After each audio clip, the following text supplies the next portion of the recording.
So welcome you. Hello from Malta. I am Grazio Grixti from Lifelong Learning within the Ministry for Education, Sports, Youth, Research and Innovation. We have quite a long title. Okay, so first of all, I would like to tell you who we are, what do we do, so on and so forth. So as I told you, I'm coming from the Directorate of Lifelong Learning and Employability, part of the Ministry for Education, part of the Government Administration. Our main mission is to provide personalized and supportive learning systems for all adults in Malta and Gozo. When we talk about adult learners, we start from 15 years old as soon as they finish their compulsory schooling or a year before, and we keep on going up. We have no limit of age. For example, the oldest student that we have is 94 years old at the moment.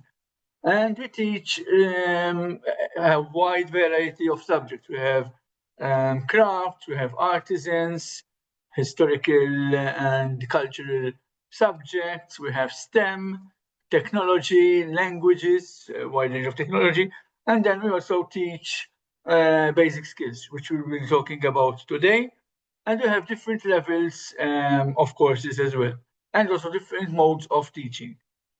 The vision, learning should be a lifelong journey for everyone, empowering individuals and communities to acquire skills relevant to their needs, lives, and work. So our aim is to promote and encourage as much adults as we can to continue learning. As you know, nowadays, with the changes and challenges that we are facing, whatever you knew before, you need to update yourself and continue learning as need be.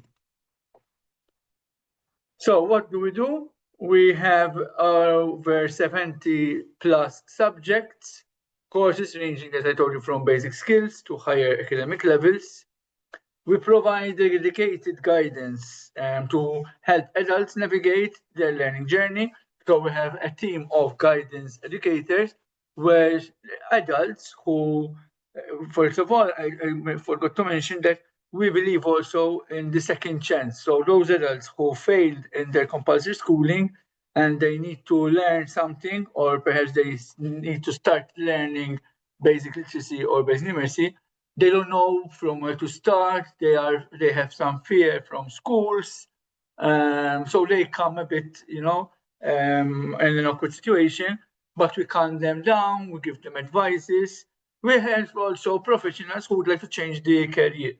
So we give advice not only about our own courses, but we offer a national guidance service because we can refer them to other institutions like MCAST, the Institute for Technology, and university and other institutions.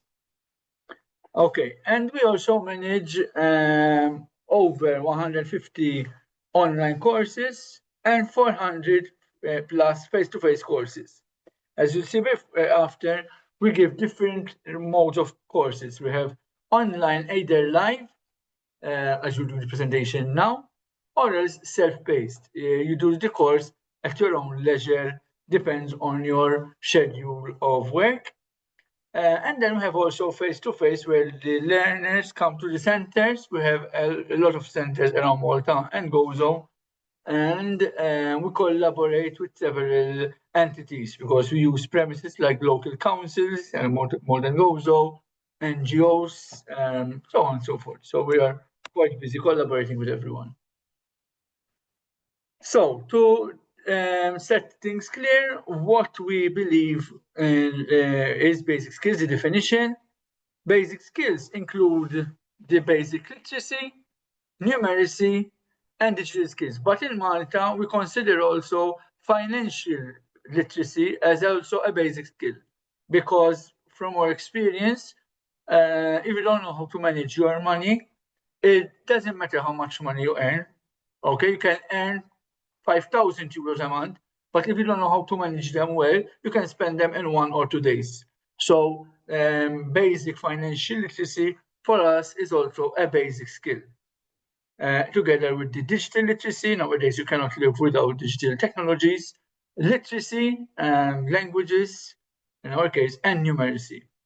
So literacy goes beyond decoding, includes comprehension, understanding text and conversation. Important is critical assessment. When you're talking to someone or you're reading something or you're watching something, you have to have critical mind. What is true, what is not, what is agenda biased, because nowadays, as you know, everyone has their own agenda, so you have to set things clear. And the proficiency, how able you are to understand. In Malta, we have 2 national languages. The main one is Maltese, and then we have the English language as well, which is considered as a very, very important language as well. And then we have the numeracy, using maths to manage finances, solve daily problems, and interpret information. As I explained before, we have digital competencies, confident, safe, and responsible use of technology for work and communication. And we cannot not forget the STEM subjects, science, technology, so on and so forth. Understanding the natural process and applying critical thinking. Because nowadays we are giving a lot of importance about well-being and holistic living. Okay, so you need to know also these things. Before continue, I don't know if there are any questions, so that we can make this interactive as possible. If not, I can continue with the presentation. There is one question. It's about financing, how adult education is funded in Malta. And Kaido is asking specifically, what are the main sources of financing and how is this funding allocated between public institutions, private providers, and learners? Okay, very good, interesting question. Thank you. So we as Lifelong Learning, we are not the only providers of lifelong learning. First of all, we are part of the government, of the Ministry for Education, and our courses are heavily subsidized by the government.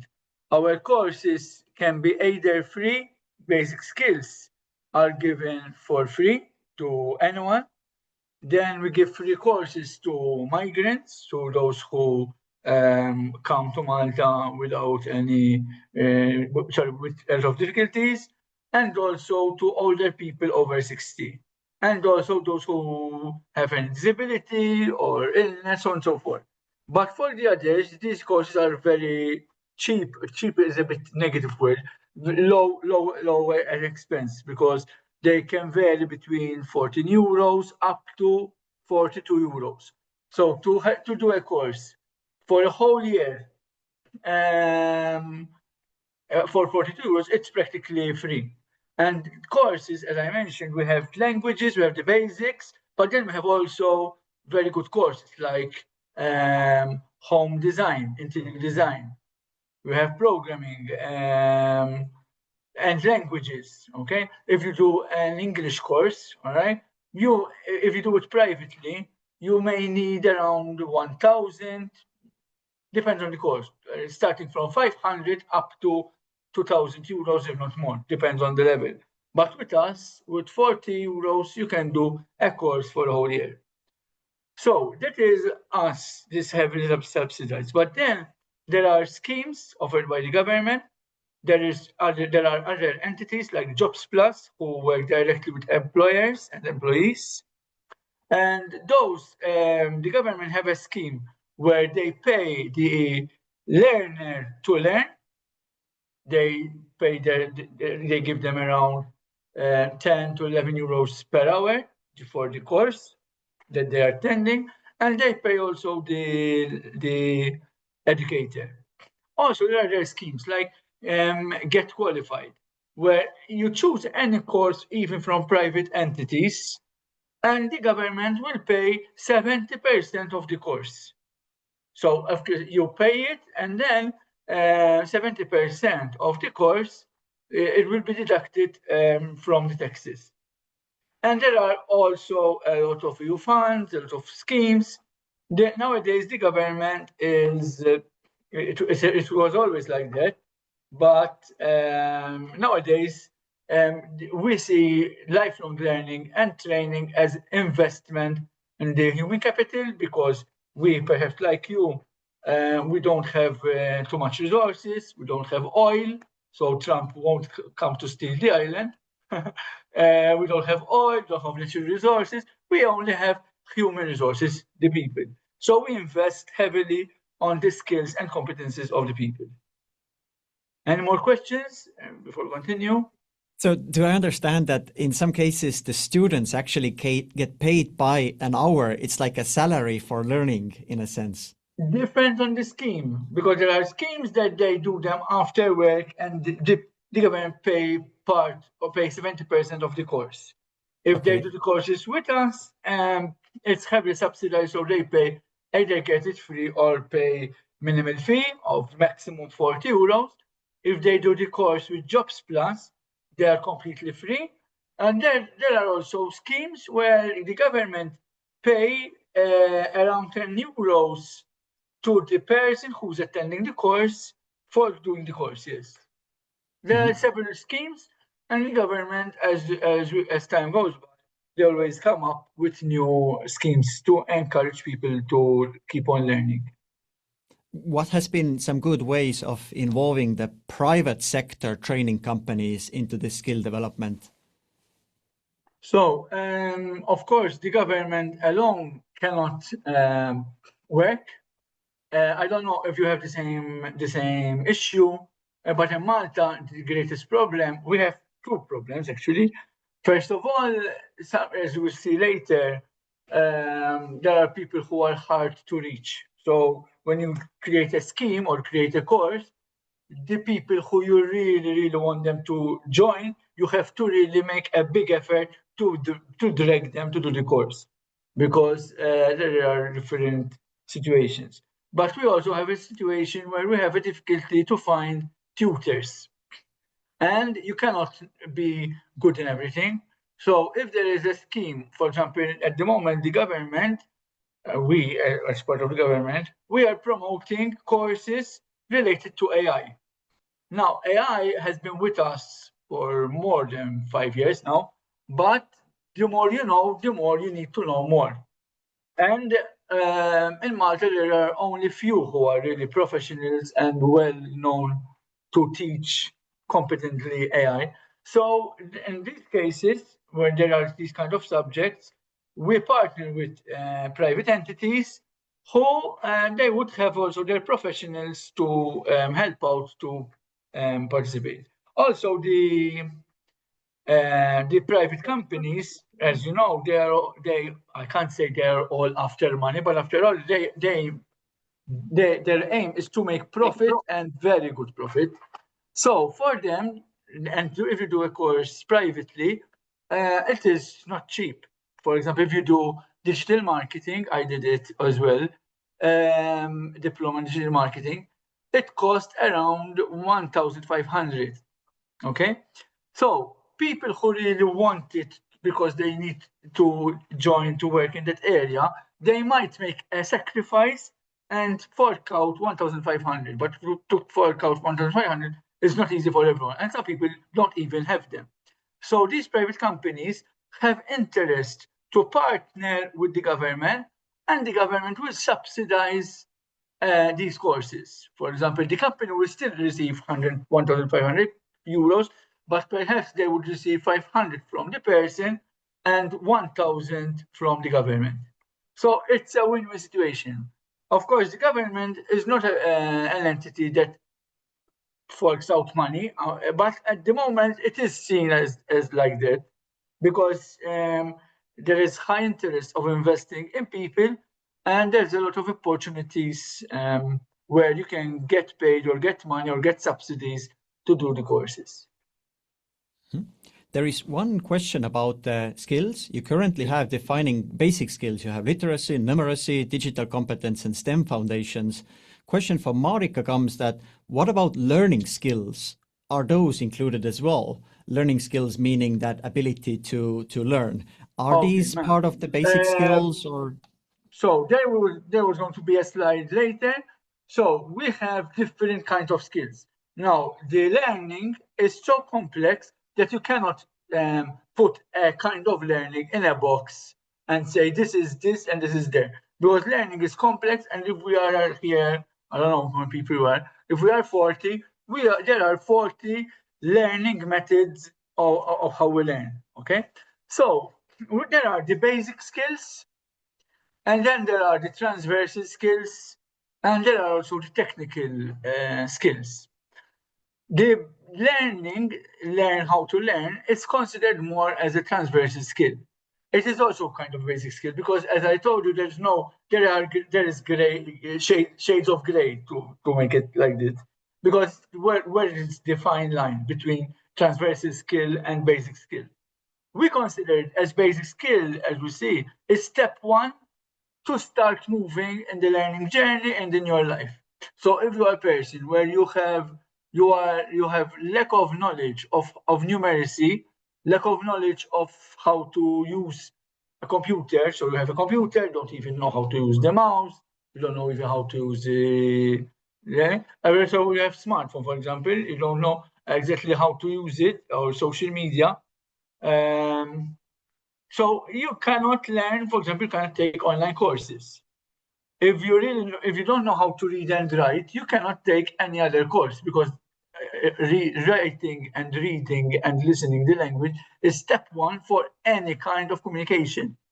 So basic skill is the bottom line from where you start. Some people, maybe we can see it exaggerated. I used to think that as well before joining lifelong learning. I'm coming from the digital sector.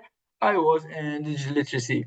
So when they used to talk about basic skills, I used to say, nowadays in modern world and all these schools, all these courses, are there really people who lack basic skills? But believe me, there are a lot.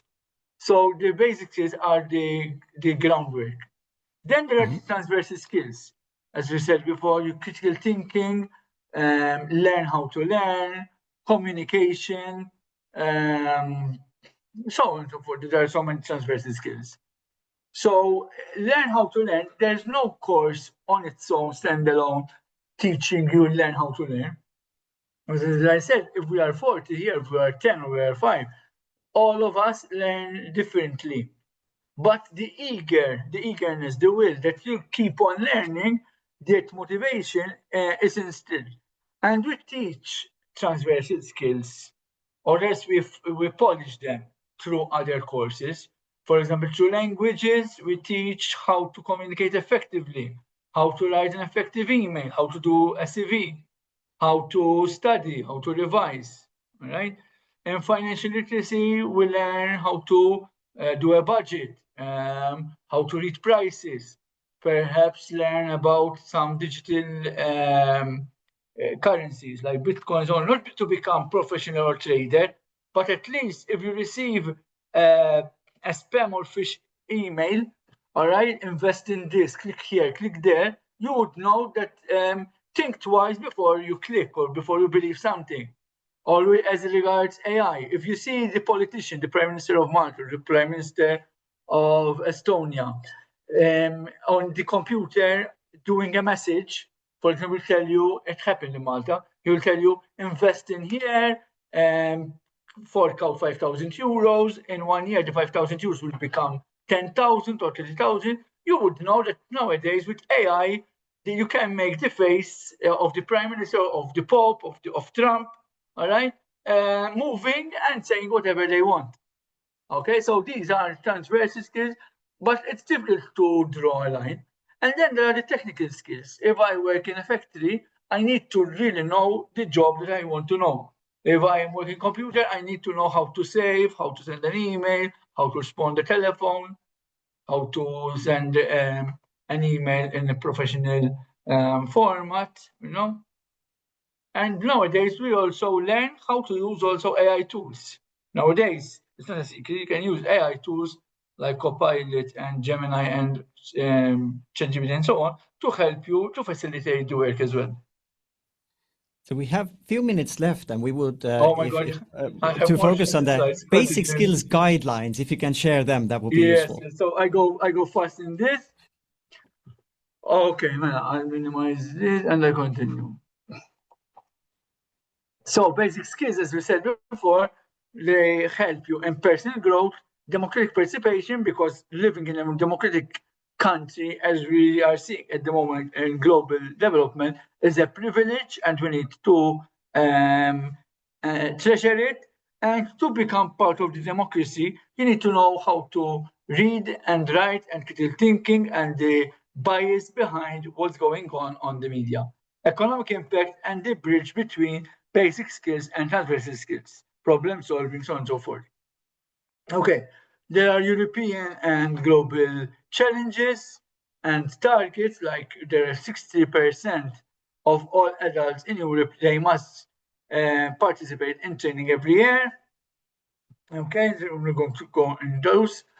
Okay, then we have the Malta strategic framework. We have important documents like the National Education Strategy, which highlights the importance of well-being, growth, and empowerment and equity, and the National Lifelong Learning Strategy that promotes lifelong learning basic skills. So now I'm going to give you information about the basic skills guidelines. In Malta, we are drafting and designing, it's the first one for Malta, the National Basic Skills Guidelines. The what? The lead, the director that I'm leading, is currently creating the first National Basic Skills Guidelines for adults in Malta and Gozo.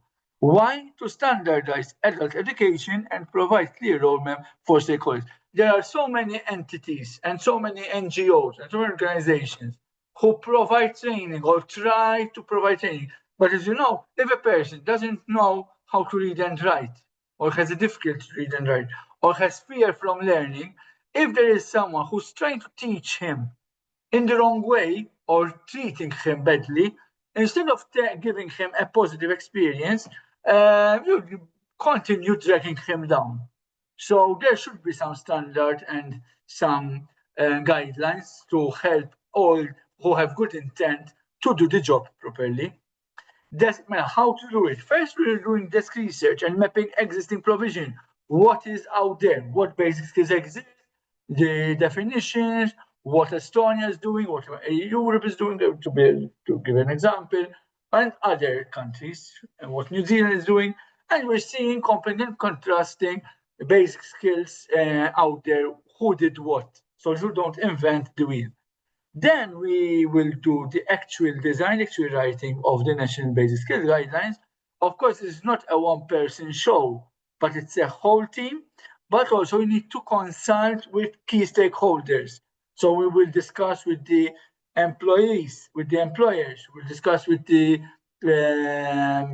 people who provide work, with Jobs Plus, with the National Skills Council, with the government and other entities, with everyone practically.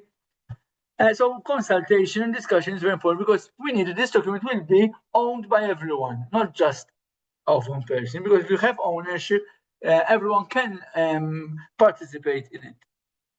And create 6 high-definition tutorial videos. So it is important that once the guidelines is ready, the educators and the students who will be using it or trying it out, they will have some tutorials and guidance how to use it in the best way possible. Okay, democratic participation, as I told you, it's important that part of basic skills will be how you participate in communication, in reading, in digital technologies.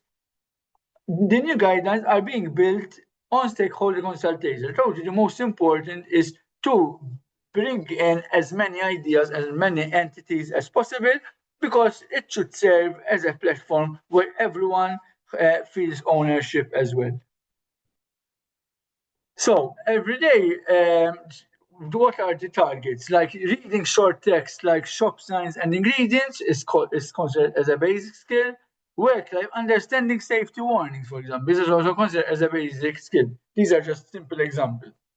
As regards digital, evaluating reliability of social media, VS workplace digital safety rules is also important. And protecting persons and digital footprint is considered also as a basic skill as well. Okay, the rationale of the basic skills guideline. Addressing skills gap. Approximately 20% of European Malta adult population struggles in fundamental literacy, numeracy, and digital competencies. Risk mitigation. Low skill levels are directly linked to higher risk of unemployment, poverty, and social exclusion.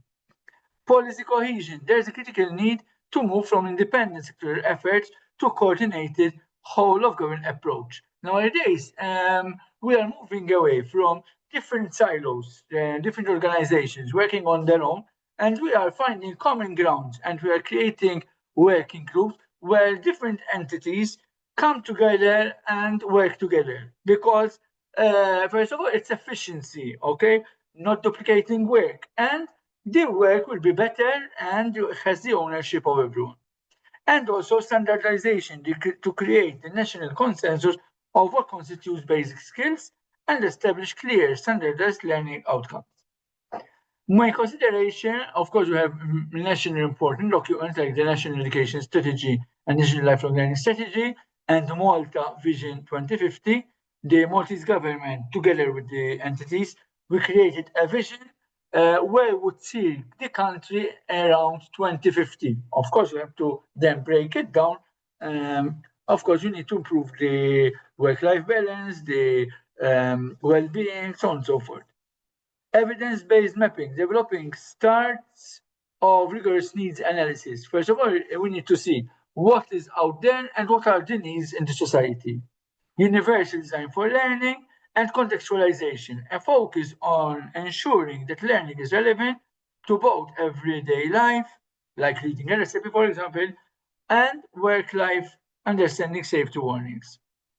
The core goals are define creating a tiered system, a very robust system with learning outcomes, literacy, numeracy, digital competence, and STEM, integrated support, how people who are learning are supported along the way, considering vulnerable groups, people with disability, migrants, and so many different cohorts, reforming course structure and allowing modularization and blended learning. As I told you, there are different forms of learning. People who work every day, they find it hard to commit themselves long hours or for courses. So we need to be flexible enough for these people as well. And data-driven policy. If we collect data of who needs what, we can address those needs as well. Something important is that part of the profession of the guidelines, we will support also the educators. So we are offering a robust support for the learner, but a learner without an educator is nothing. So we need to support and help the educators. And as I talked in other occasions, to teach kids, you need to be warranted, coming from university, so on and so forth. But to become an adult learner, you can not even step in a university. So some parameters, some standards need to be there. And the educator need to be supported. Okay, in Malta, for example, if you are good in electricity and you've never, you are not a teacher, you never went to university, but you can teach electricity because you have the license, you are qualified in your area, and you can teach it. So we need to support educators and those who are not educators and want to learn, and want to teach adult learners. So you have a national handbook. A core component of the project is the creation of national handbook for teachers containing specific tools and guidelines for implementation. Staff training is very important, professional development for educators and those who would like to educate. Content professional development, ongoing courses, regular courses, and digital resources, high-definition tutorial videos, and other resources.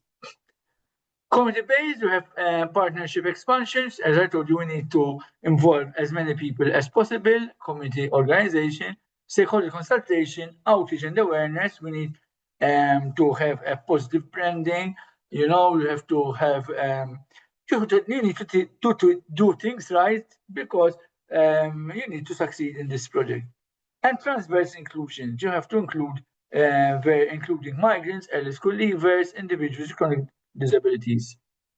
Now, some challenges, as I told you before, some challenges are to reach the hard-to-reach cohorts, like those who are literate or low digital skills. How to encourage participation, because nowadays all of us are busy with our personal lives, with work, so on and so forth, and we don't have really time to train ourselves, to take additional courses.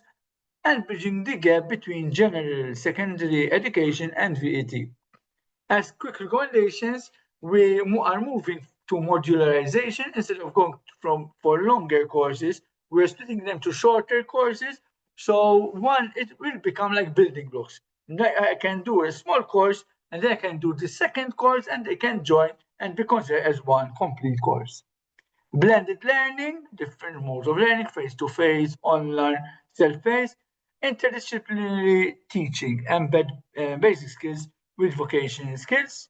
Now, the way forward, empowerment, basic skills are not an end.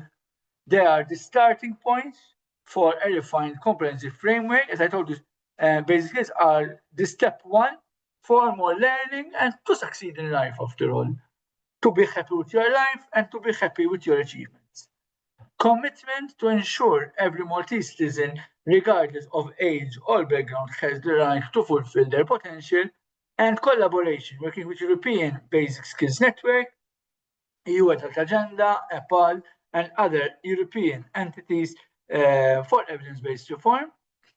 As a concluding remark, these are 5 important points that we really work for them every day. First of all, education transforms people, confidence, careers, and communities. So education is the key for people to succeed and to be happy with themselves. Courses are designed to meet learners where they are. So we have people who are coming who are highly qualified and people who are illiterate, and we need to provide training designed particularly for that cohort.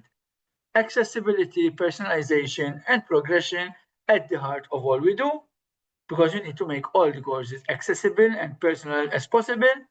This is very important. We make difference in people's lives, okay? When you have a person who before they didn't know how to read and write, and they will tell you, we have videos I can show you, they will tell you, now I can know what my children are learning at school. I can help my grandchildren at homework. Now, if I receive a letter, I can open it and read it. Okay, imagine you receive a letter and you don't know how to read it in that case. So we really make difference in people's lives. And we keep in our head learners and approach. We are not there for ourselves, but we are there for every individual single learner. Okay, I don't know if you have any questions. You have my contacts there, our email, lifelong learning and development, our website, which is for information, lifelong learning and development, our social media, Facebook. We can keep updated about the National Basic Skills Guidelines, so on and so forth. Any questions, please? Thank you, Grazio. So we have run into our lunch break time. We won't have time for questions, but I would like to have your final comment for one thing. What is this one thing that you are most proud of in Malta that is actually supporting this 20% of people that need the extra support, otherwise they will be left behind? What is one initiative, one thing that you're most proud of in Malta? It is the personal touch. When we go in classes and we meet people and you will tell us that, thanks to you, I found a new job. Thanks to you, I started my small business, because we have people like they take a course with us and then either become adult learners, adult educators themselves, or they create a business like interior design and they become contractors, or they do jewelry, so on and so forth. That is a great satisfaction that we really make a difference in people's lives. Mm-hmm. The human care part in education. Yes. Thank you, Grazio. I'll be letting people for the lunch. We have the contacts and some extra links to the chat by Georgi for those who want to dive in. But now we will head for lunch break. We will be back at 12:30